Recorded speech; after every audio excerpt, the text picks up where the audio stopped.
Welcome back, denizens of the night, to V Rising. Our next target is Henry Blackbrew the Doctor. He is the leader of the Trancendum in Gloomrot.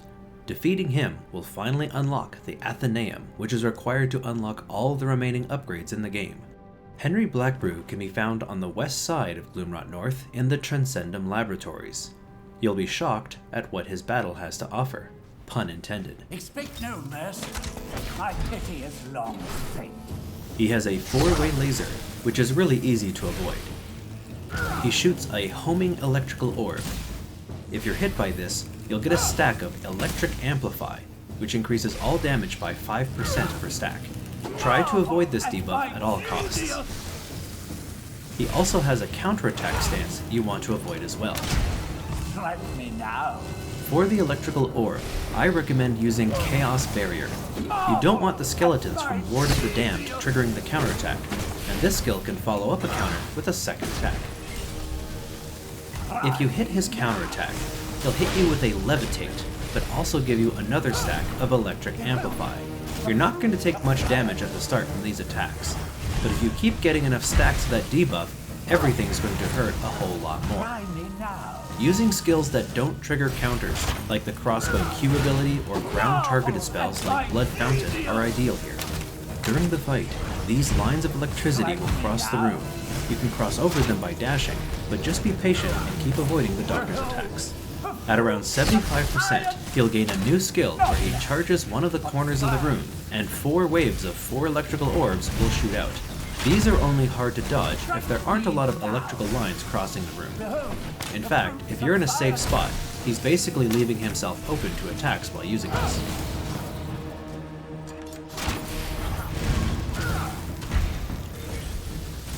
At your peril.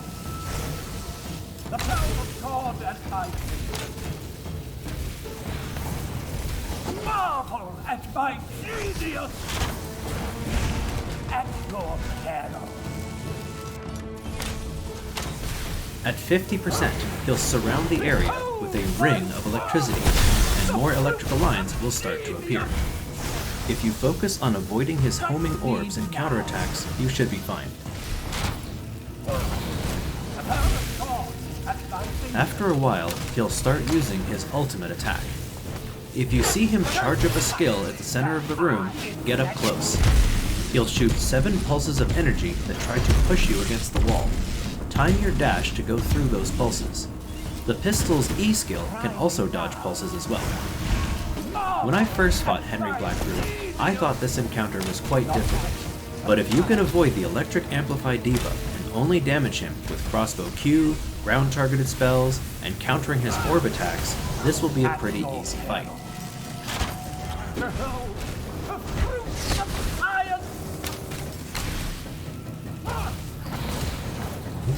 I have ripped the lightning from the sky out!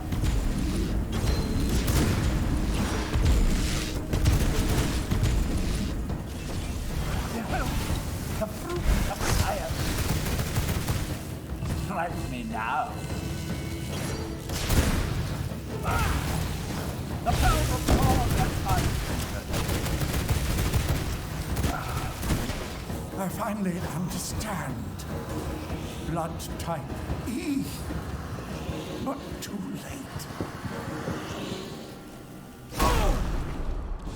I feel stronger. Upon defeat, you'll unlock the Discharge Storm spell. You'll also unlock the Athenaeum and the ability to convert scrolls into schematics. The Discharge skill is the Storm Magic's version of counterattack. When you successfully counter, you turn into an orb of electricity that will teleport you to your cursor. Any enemies in between will suffer some damage, be launched into the air for 3 seconds, and be inflicted with static.